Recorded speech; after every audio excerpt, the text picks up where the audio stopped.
अस्सलाम वालेकुम। मैं डॉक्टर सलमा रज़ा इस हॉस्पिटल में, हीलर्स हॉस्पिटल में पिछले 20 ईयर्स से गायनी और ऑप्स के लिए काम कर रही हूँ। तो आज एक इंतहाई अहम टॉपिक पे बात करने को मुझे कहा गया है कि हामला औरतें जो हैं, हमारे यहाँ पूछा जाता है कि भाई हामला औरतें जो हैं वो तो सिर्फ फिज़िकली एक चेंज उनमें आता है, ज़हनी तौर पे वो क्यों परेशान हो जाती हैं। हमल जो है वो सिर्फ एक फ़िज़िकल चेंज नहीं है, फ़िज़िकल चेंज तो बहरहाल जो है वो है ही, लेकिन इसके अलावा ज़हनी तौर पे भी वो उस औरत में चेंजेस आ रहे हैं। वो एक माँ बन रही है। पहले वो एक बच्ची थी घर में, अपने माँ बाप की लाडली, फिर उसके बाद उसकी शादी हुई, वो एक बीवी बनी, और अब उससे भी एक दर्जा आगे वो जा रही है, वो माँ बन रही है। उसके वजूद में एक बच्चा पल रहा है।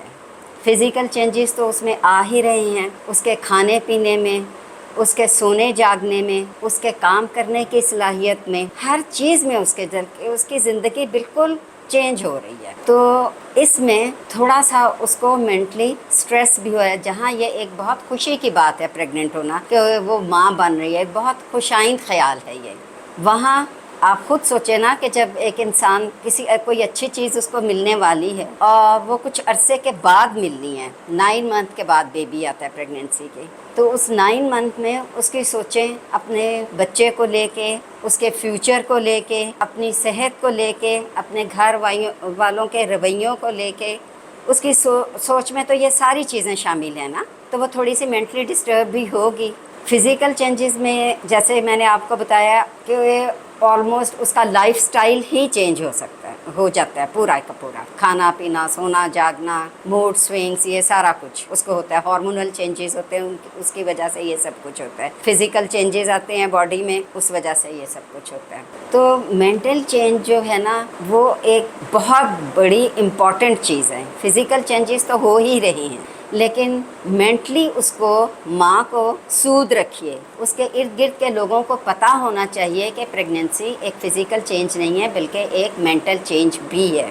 वो सब लोग उसके खाने पीने का ख्याल रखें, उसके आराम का ख्याल रखें, उसके इमोशंस का, सबसे ज़्यादा उसके इमोशंस का ख्याल रखें। सबसे ज़्यादा भारी जिम्मेदारी उसके इर्द गिर्द के लोगों में, उस बच्ची के, माँ के, बीइंग टू बी मदर के शौहर पे आती है ज़िम्मेदारी, ठीक है, क्योंकि वो भी फ्यूचर फादर बनेगा। तो उसको पता होना चाहिए कि उसकी बीवी के अंदर, बीवी की क्या ज़रूरियात है, बीवी के अंदर क्या फ़िज़िकल चेंजेस आ रहे हैं, और उसके क्या इमोशंस हैं, उसकी क्या मेंटल हालत है। हर शौहर को ये लेक्चर देना चाहिए फर्स्ट विज़िट पे ही। हमेशा एक तो लड़कियां हमारे पास आती हैं अपनी माँओं के साथ, अपनी सासों के साथ। मेरा तो ये कहना है कि लड़कियों को अपने शौहरों के साथ आना चाहिए, और फर्स्ट विज़िट पे ही जैसे हम बच्ची को समझाते हैं, इसी तरह से हम उसके शौहर को भी समझाएं कि तुमने किस तरह से अपनी बीवी की टेक केयर करनी है। ये तो ड्यूरिंग प्रेगनेंसी सारी बातें हो गई, उसकी मेंटल और फिज़िकल हेल्थ की। डॉक्टर्स तो उसको ज़्यादा से ज़्यादा क्या देंगे, विटामिन्स देंगे, उसको बताएंगे कि बेटा इस तरह से अपने सेहत का ख्याल रखो, खाना खाने में ये चीज़ें खाओ, और अपने टेस्ट वगैरह कराओ, यही सब कुछ बताएंगे ना। लेकिन एक डॉक्टर का फ़र्ज़ है कि वो उस बच्ची को और उसके शौहर को प्रेगनेंसी में होने वाले फ़िज़िकल और मेंटल चेंजेस के मुतालिक भी ब्रीफ करे, और उनसे किस तरह से आपने टैकल करना है वो भी उनको बताएं। एक सेहतमंद बच्चे के लिए एक सेहतमंद माँ, जो कि ना सिर्फ फिज़िकली सेहतमंद हो बल्कि मेंटली भी सेहतमंद हो, उसकी ज़रूरत होती है। अब चलिए ठीक है, डिलीवरी हो गई, एक माँ बन गई। वो बाज़ बच्चियाँ होती हैं, हार्मोनल चेंजेस होते हैं, बच्चा पैदा हो गया, उसके बाद बॉडी में और किस्म के हार्मोनल चेंजेस स्टार्ट हो जाते हैं। तो बच्चियों को थोड़ी सी, जिस तरह से वो फिज़िकली सिक होती हैं, उसी तरह से थोड़ी सी मेंटल डिस्टर्बेंस भी होती है, नॉर्मल डिलीवरी के बाद भी और सी सेक्शन के बाद भी। दोनों सूरतों में बच्चियाँ फिज़िकली भी और मेंटली भी डिस्टर्ब होती हैं। It is something very natural, ये नेचुरल फिनोमिना है। थोड़ा बहुत मूड चेंज होना, थोड़ा बहुत जैसे नींद डिस्टर्ब हुई, बच्चा आ गया, उसको फीड करानी है, उसका पैम्पर चेंज करना है, काम भी बच्ची के बढ़ गए हैं, उसकी अपनी बॉडी भी वीक हो गई है, बॉडी में दर्द भी उसके हो रही है,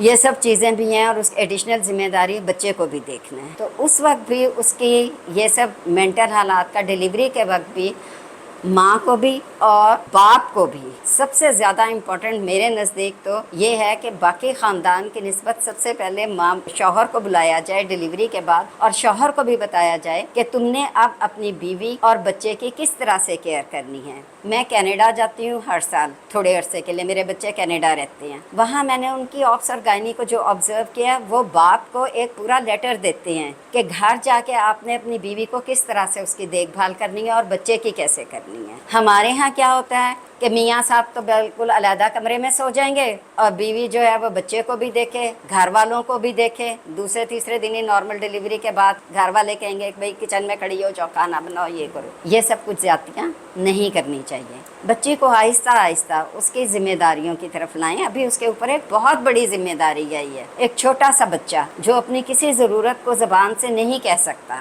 اس بچی نے ہی، اس ماں نے ہی اس کی ضرورتوں کو سمجھنا ہے اور ان کو فلفل کرنا ہے، تو باقی گھر والوں کو اس کا بہت ہیلپ فل ہونا چاہیے۔ باقی سب گھر والے بھی اس کے مدد کریں اور اس کے شوہر بھی اس کے لیے ہیلپ فل ہو، اس کو خوش رکھے۔ عام طور سے یہ جو تھوڑے سے فزیکل اور موڈ سوئنگس ہوتے ہیں ڈیلیوری کے بعد، یہ 2 ہفتے میں ٹھیک ہو جاتے ہیں، بچی یوز ٹو ہو جاتی ہے 2 ہفتے میں اپنا بیبی سنبھالنے کے لیے۔ لیکن اگر 2 ہفتے کے بعد بھی آپ کو لگے کہ بچی نارمل نہیں ہو رہی ہے، کسی وقت وہ رونا شروع کر دیتی ہے، کسی وقت وہ کہتی ہے مجھ سے بچہ نہیں سنبھالا جاتا، کسی وقت وہ کچھ کہتی ہے، مطلب کہ آپ کو لگ رہا ہے کہ وہ نارمل نہیں ہے، اٹ مینس کہ اس کو ایکسپرٹ کنسلٹیشن کی ضرورت ہے۔ آپ اس کو ڈاکٹر کے پاس لے کے جائیں کہ اس کو کیا ہو رہا ہے یا اس کا پرولونگ کر رہا ہے پوسٹ پارٹم کا پیریڈ جو ہے، اس کی مینٹل ہیلتھ کا۔ تو پھر ڈاکٹر جو ہیں وہ اس کو ری ایشورنس کرائیں گے، تھوڑے سا بچی کو سمجھائیں گے، اس سے اگر کام نہیں بنتا تو تھوڑی سی سودنگ میڈیکیشن بھی کر سکتے ہیں، کیونکہ بچہ جو ہے وہ ماں کی فیڈ لے رہا ہوتا ہے، اس لیے ہر قسم کی میڈیسن بھی نہیں اس کو ہم دے سکتے،